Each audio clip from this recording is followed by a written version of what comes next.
শিক্ষার্থীরা, আশা করি সবাই ভালো আছো। আজকে আমরা ডাটা স্ট্রাকচার ক্লাসের একটি টপিকস ফিবোনাচি সিরিজ এটা নিয়ে আলোচনা করব। দেখো, ফিবোনাচি সিরিজটা হচ্ছে এমন একটা সিরিজ যেখানে যে কোনো সংখ্যা অর্থাৎ যে কোনো নাম্বারকে পাওয়া যাবে তার পূর্ববর্তী সংখ্যার যোগফলের মাধ্যমে। এখানে ডেফিনেশনটা আমরা একটু লক্ষ্য করি। A series of numbers in which each number Fibonacci সিরিজে প্রত্যেকটা নাম্বারকেই ফিবোনাচি নাম্বার বলা হয়। Is the sum of the two preceding numbers. অর্থাৎ যে কোনো সংখ্যা, যেমন হচ্ছে এখানে দেখো 3, এই তিন কিভাবে পাওয়া যাবে? এই দুইটা সংখ্যার যোগফলের মাধ্যমে 3 পাওয়া যাবে, এই দুইটা সংখ্যার যোগফলের মাধ্যমে। যেমন এখানে আছে দেখো 21 কিভাবে পাওয়া যাবে? এই হচ্ছে 8 এবং 13 এর যোগফলই হচ্ছে 21। অর্থাৎ যে কোনো সংখ্যা তার পূর্ববর্তী দুইটা সংখ্যার যোগফলের মাধ্যমে পাওয়া যাবে।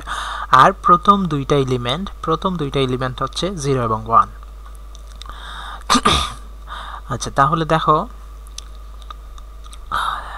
এখানে দেখো f of n অর্থাৎ যে কোনো সংখ্যা, আমরা সূত্রটা লক্ষ্য করি, অর্থাৎ যে কোনো সংখ্যা f of n is equals to n minus 1, অর্থাৎ তার পূর্ববর্তী সংখ্যা যোগ হচ্ছে এর পূর্ববর্তী সংখ্যা, অর্থাৎ যে কোনো সংখ্যা ইজ ইকুয়ালস টু হচ্ছে তার পূর্ববর্তী দুইটি সংখ্যার যোগফল উইথ সিড ভ্যালুজ। আচ্ছা, এখানে সিড ভ্যালু দেখা f of 0, অর্থাৎ ইনিশিয়াল প্রথম উপাদানটা হচ্ছে 0 এবং দ্বিতীয় উপাদানটা হচ্ছে 1। এখানে দেখো আমি সি প্রোগ্রামিং এর সাহায্যে তোমাদেরকে এটা সিমুলেশন করে দেখাইছি। এখানে আমি কয়েকটা ভেরিয়েবল নিয়েছি। f of 0 এর ভ্যালু আমরা 0 ইনিশিয়াল অবস্থায় সেট করে দিছি। f of 1 এটার ভ্যালু আমরা 1 সেট করে দিছি। f of ib এটা just an integer value. n এর ভ্যালু হচ্ছে 10 এবং হচ্ছে i হচ্ছে একটা ইন্ডেক্স নাম্বার। এখানে প্রিন্টএফ এর মাধ্যমে আমরা একটা মেসেজ প্রিন্ট করছি। আচ্ছা, পরবর্তী প্রিন্টএফ স্টেটমেন্টের সাহায্যে আমরা 0, 1 এই দুটো সংখ্যাকে প্রিন্ট করে দিয়ে দিচ্ছি। যেহেতু আমরা অলরেডি জানি ফিবোনাচি সিরিজের প্রথম দুইটি সংখ্যা হচ্ছে, প্রথমটি হচ্ছে 1, প্রথমটি হচ্ছে 0 এবং দ্বিতীয়টি হচ্ছে 1। এখানে দেখো আমরা প্রোগ্রামটা করছি write a C program to print 10 Fibonacci number, অর্থাৎ 10টা ফিবোনাচি সংখ্যাকে প্রিন্ট করার জন্য আমরা একটা সি প্রোগ্রাম এখানে সিমুলেশন করে দেখাইছি। এখানে দেখো 10টা সংখ্যার মধ্যে আমরা দুইটা সংখ্যা জানি, প্রথমটা হচ্ছে 0, দ্বিতীয়টা হচ্ছে 1। আচ্ছা, এখানে দেখো তাহলে আমরা লুপটা চালাইছি কত থেকে কত পর্যন্ত? 3 থেকে নিয়ে 10 পর্যন্ত। তাহলে 3 থেকে নিয়ে 10 পর্যন্ত হইলে 8 বার লুপটা সার্কুলেট করবে। এখানে দেখো তাহলে f of ib is equals to f of 0, f of 1। তাহলে f of 0 এর ভ্যালু হচ্ছে 0, f of 1 এর ভ্যালু হচ্ছে 1। 0, 1 যোগ করলে কত হবে? 1।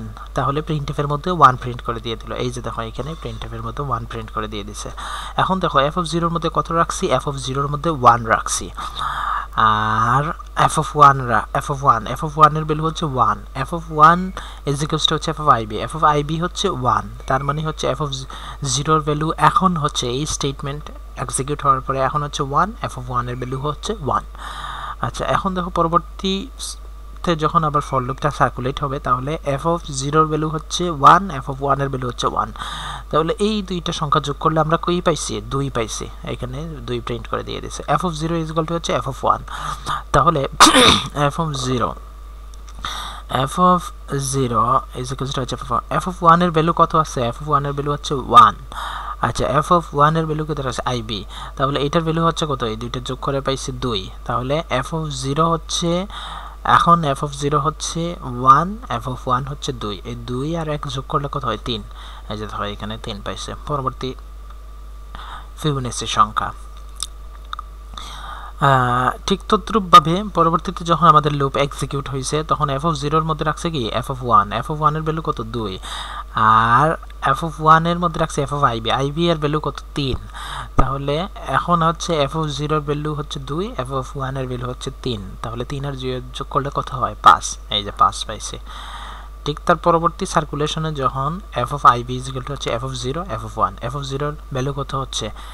f of 0 এর ভ্যালু হচ্ছে 5। f of 0 ভ্যালু হচ্ছে 5, f of 1 এর ভ্যালু হচ্ছে 8। তাহলে এই দুইটা যোগ করলে কত হচ্ছে? 13। তাহলে এই যে দেখো 13 প্রিন্ট করে দেখাচ্ছে, ঠিক তদ্রূপভাবে 21 এবং 34 এই দুইটা সংখ্যা আসবে।